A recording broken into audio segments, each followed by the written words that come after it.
Currently, Boxxo is plummeting rapidly towards a lower level. He's attempting to reduce his speed by transforming himself into an automatic balloon vending machine. Unfortunately, he cannot inflate the balloons quickly enough to produce more. Then Boxxo has an idea to increase his speed in his current state. He spends 10,000 points to boost his speed by 10. This allows him to inflate balloons much faster. However, it turns out that all the balloons still cannot slow down his descent. Nevertheless, Boxxo has another idea. He transforms himself into a cardboard vending machine toy. Due to its lightweight nature, he can finally descend safely. After passing through the clouds obscuring his view, Boxxo spots a gigantic maze below.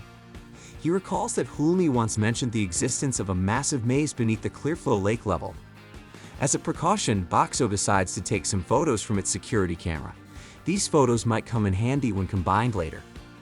Now, Boxxo has safely descended into the maze. In front of him, he sees a coin with a crocodile emblem that fell alongside him earlier. Unfortunately, Boxxo cannot retrieve the coin. He decides to explore possible functions that could help him obtain it. To his surprise, he discovers that he now possesses over 1 million points. Boxxo suspects that he earned these points by defeating the 8-legged alligator ruler. Consequently, he now has more options for spending his points. He is interested in the increase vending machine level function. When he selects it, the system suddenly informs him that he has been promoted to rank 2. This opens up more choices for Boxxo to change his form. Coincidentally, he can now transform into a coin-operated vacuum machine, commonly found at car washes. Finally, Boxxo manages to obtain the crocodile emblem coin. However, it seems that the coin has no discernible effect. It merely serves as proof of defeating the level ruler. Nevertheless, there doesn't appear to be any harm in keeping the coin. Afterward, Boxxo's body suddenly starts flashing red. The system notifies him that the changes he made are about to exceed the 2-hour limit. Boxxo must revert to his original vending machine form. He only now realizes that there is a time limit for changing into different forms. The next day, no one had arrived in the area yet. However, Boxxo could still relax because he had purchased the solar panel function. This allowed him to save a lot of coins when the weather was sunny. Suddenly, Boxxo heard a commotion not far away. He saw a group of cat-bear creatures being chased by monsters. One of the cat bears had a wounded leg, but its friends couldn't bear to leave it behind. Boxxo intended to help them.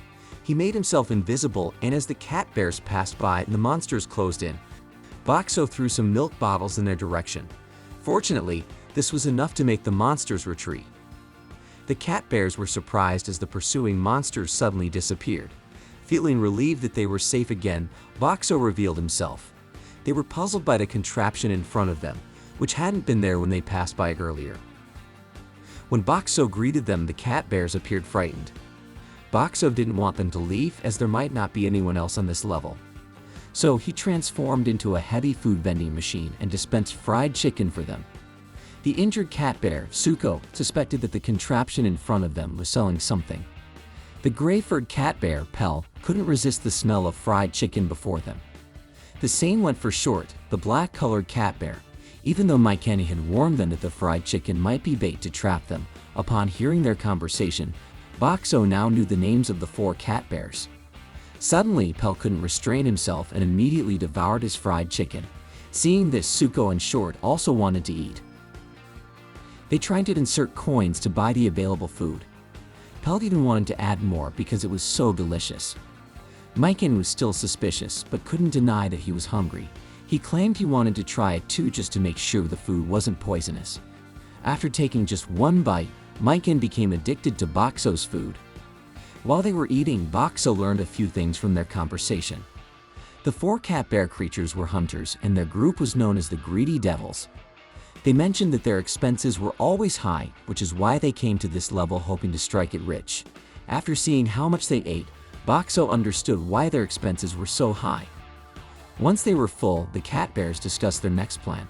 Maiken suggested going back to the entrance, and Pell agreed, being afraid of this level. However, they hadn't found any treasure yet, so they would be returning empty-handed. Maiken disagreed, pointing out that they had found a treasure: the magical food vending contraption in front of them. Suddenly, Boxxo uttered a too-bad remark that startled the cat bears. Pell suspected that maybe the magical device reacted to their words.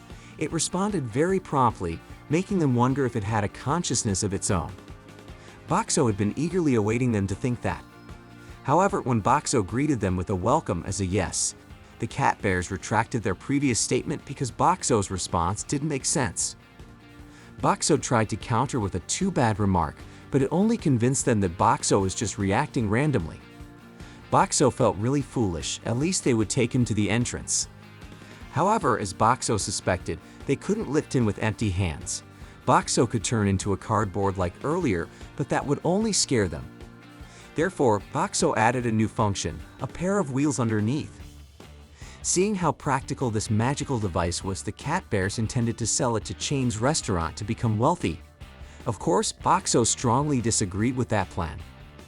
After walking for a while, they approached the place where the giant demon had appeared and chased them earlier.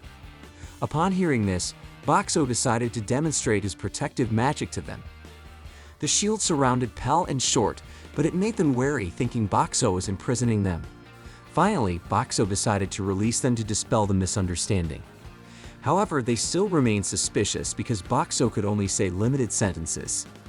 Then Boxxo wanted to try an interesting function that had caught their attention, which was digital writing. Unfortunately, the sentences that could be used were also limited. To make matters worse, the writing was in Japanese, which the cat bears obviously couldn't understand. They thought the magical device had rejected them. Frustrated, Boxxo brought out the fried chicken again to keep them with him. Fortunately, they could be persuaded with just that. Shortly after, they heard the sound of the giant demon. As the cat bears ran, Boxxo intended to fight the demons again. He transformed into an oil pump machine and spilled oil to make the demons slip. However, for some reason, Boxxo had been feeling a loud rumble not far from there. It turned out the noise came from a giant skeleton engulfed in flames, the flame skeleton. There was no choice but to run. Luckily, the cat bears had also taken Boxxo with them. After Flame Skeleton left, they could finally relax a bit. Flame Skeleton was the ruler of this level. Originally, they had come here to obtain treasures by defeating Flame Skeleton. But after seeing its form, their confidence waned, so they decided to take a break first. That night, Boxxo noticed 3 small flaming skulls approaching them. To wake up the cat bears, Boxxo used a loudspeaker. Once they were awake, they were puzzled as they didn't know the weaknesses of these flaming skulls. That's when Boxxo pulled out bottled water. With it, they could extinguish the flames on the skulls and destroy them without any trouble. Upon closer observation, they turned out to be quite agile in battle. Because of the recent events, Pell was even more impressed with Boxxo. When they needed it, he could provide meat and water as if he could think for himself. However, all of this was shattered when Boxxo uttered welcome. The next day, they were almost at the entrance. Suddenly they stopped because they heard a battle ahead, although Boxxo couldn't hear anything. It seemed that the cat bears had excellent hearing. Afterward, Short decided to check the situation ahead. Upon returning, he reported that Chairman Bear was up ahead. Boxxo felt relieved to hear that someone he knew was nearby. Short also mentioned an extraordinary hunter who was continuously defeating monsters in one strike while shouting Boxxo. Short also heard the hunter saying, "I won't rest until I've beaten him." Suddenly, the cat bears felt that Boxxo had become extremely heavy to push. Eventually, Boxxo resigned himself to being pushed towards Chairman Bear. When Lammis saw Boxxo, she immediately ran to hug him, causing Boxxo to take 120 damage. Not only Lammis, but Hulmi and the Foolish People's Brigade were also present. Kirua was very worried when he couldn't find Boxxo. When they informed Lammis that they had left Boxxo behind, she stared at Kirua with a terrifying gaze. They didn't know what would happen to him if he couldn't find Boxxo. By the way, Chairman Bear expressed his gratitude to Maiken and the others for finding Boxxo. However, they were confused about what Boxxo meant. Chairman Bear then explained that Boxxo was the name of the magical device they brought along. It had the ability to understand living creatures. Still, they were skeptical because Boxxo kept saying welcome. Then Lammis explained that the sentences he could say were limited, so welcome was interpreted as yes, and too bad was interpreted as no. Maiken tested Boxxo with some questions, and indeed the answers made sense once they understood the meanings of welcome and too bad. They felt embarrassed because all this time, Boxxo understood everything they said,